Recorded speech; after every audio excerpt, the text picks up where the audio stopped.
ৰেষ্টুৰেণ্টত আমি গ'লে আটাইতকৈ বেছি অৰ্ডাৰ দিয়া এবিধ বস্তুৱে হৈছে নান, নহয় জানো? হাই এভৰিৱান, কি খবৰ আপোনালোকৰ? মই তাসৰিনে অন্য এটা ৰেচিপি ভিডিঅ'লৈ আপোনালোক সকলোকে স্বাগতম জনাইছোঁ। আৰু আজি বনাইছিলোঁ নান, একেবাৰে সহজ পদ্ধতিত আৰু ঘৰতে আপোনালোকেও বনাব পাৰিব। মই এইফালে লৈছিলোঁ আমুল তাজা আটা আৰু লগতে কণী।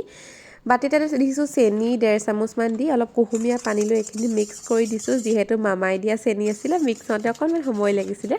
আৰু ইয়াতে দি দিলোঁ ইষ্ট 1 চামুচ দি অকণমান সময়ৰ কাৰণে ঢাকি থৈছোঁ মিক্স কৰি পিনে। আৰু আনফালে এটা বল লৈছোঁ, যিহেতু নান বনাবৰ কাৰণে ময়দা লাগিব। আৰু কণী এটাও দিছোঁ মই, কণী দিলে আৰু অকণমান বেছি টেষ্টি হ'ব।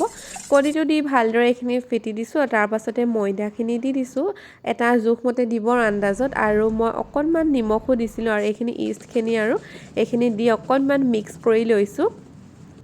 আৰু ইয়াতে মই এতিয়া গাখীৰো দিম, গাখীৰ দি অলপমান মিক্স কৰি যাম। তাৰপাছতে এটা ছফ্ট ডো বনাম আৰু তাৰপৰা অকণমান সময় ৰেষ্টত থ'ব লাগিব। আৰু এইফালে মই অকণমান ৰিফাইনো দিছোঁ, যিহেতু ৰিফাইনৰ সলনি আপোনালোকে বাটাৰো দিব পাৰে, ঘিউ দিব পাৰে।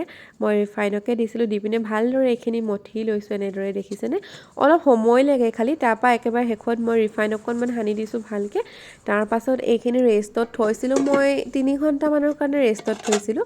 আপোনালোকে ইচ্ছা কৰিলে আধা ঘণ্টামানৰ কাৰণেও থ'ব পাৰে। যিহেতু মই অলপ দেৰিকৈ বনাবলৈ আছিলে মোৰ, সেই গতিকে মই অলপ সময় ৰেষ্টত থাকিবলৈ দিলোঁ। তাৰপাছত এইফালে এইখিনি মই এনেদৰে অলপমান ৰোল কৰি লৈছোঁ। তাৰপাছত সমান চাইজত মই কেইটামান এনেদৰে কাটি ল'ম বল নিচিনাকৈ। আৰু আপোনালোকে মোৰ ভিডিঅ'বিলাক ক'ৰ পৰা চাই আছে কমেণ্ট এটা কৰিবচোন। আৰু ৰেচিপিবিলাক মোৰ চাই ভাল লাগিলে মোৰ চেনেলটো কিন্তু ছাবস্ক্ৰাইব কৰি থৈ যাব একেবাৰে নাপাহৰিব।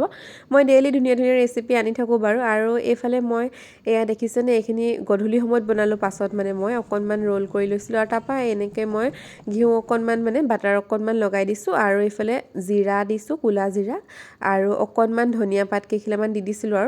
আৰু এনেদৰে অকণমান বেলি দিছোঁ। বহুত জোৰকৈ হেঁচি দিয়া নাই, অলপ লাহে লাহেকৈ হেঁচি পিনে বেলিছোঁ। আৰু যিহেতু নানটো অকণমান দীঘলীয়াকৈ থাকে, মই দীঘলীয়াকৈও বনাইছিলোঁ, কিন্তু মই গোলকৈ বেছিকৈ বনোৱা হ'ল।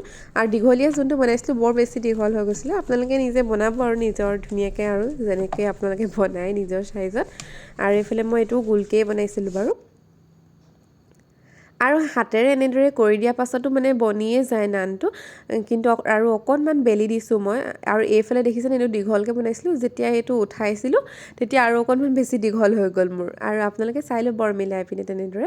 আৰু মই টাৱাতে বনাইছোঁ, আৰু অকণমান টাৱাত বাটাৰ সানি ল'ব পাৰে। আৰু মই নানটোৰ ওপৰত বাটাৰ অলপমান সানি লৈছিলোঁ দেই, এইটো ভিডিঅ'ত দেখুৱাব নহ'লে।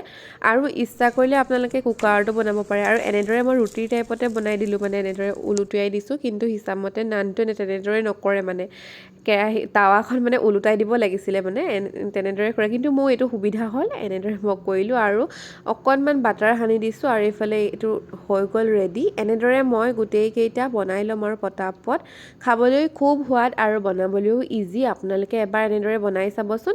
আৰু নেক্সটো মই এনেদৰে দি পিনে পটাপট আৰু এইখিনি বনাই লৈছোঁ। গৰম গৰম নানটো গধূলি মই বনালোঁ, যিহেতু মই এইটো দিনৰ পৰাই ষ্টাৰ্ট কৰিছিলোঁ বনোৱা, কিন্তু লাষ্টত মই গধূলি বনালোঁ আৰু চাহৰ লগত খাম বুলি ভাবিলোঁ।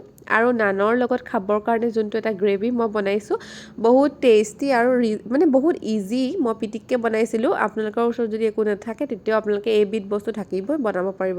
মই এই ৰেচিপিটো নেক্সট ভিডিঅ'ত দিম বাৰু। আৰু এইফালে চাওক, দিনতে বনাই মেলি ৰেডি কৰি থৈছিলোঁ, গধূলি যিহেতু নানখিনি বনাবলৈ আছিলে, ৰেচিপিটো দিম বাৰু। আৰু এইফালে নান ৰেডি হৈ গ'ল, খাবলৈ খুব টেষ্টি আৰু ছফ্টো হৈছিলে। এবাৰ এনেদৰে বনাই খাই চাব বাৰু। আজিৰ ৰেচিপিটো ক'ৰ পৰা চাই আছে কমেণ্ট এটা কৰি জনাব। আজিলৈ আহিছোঁ, নেক্সট আকৌ ধুনীয়া ধুনীয়া ৰেচিপিত মই লগ পাই থাকিম বাৰু।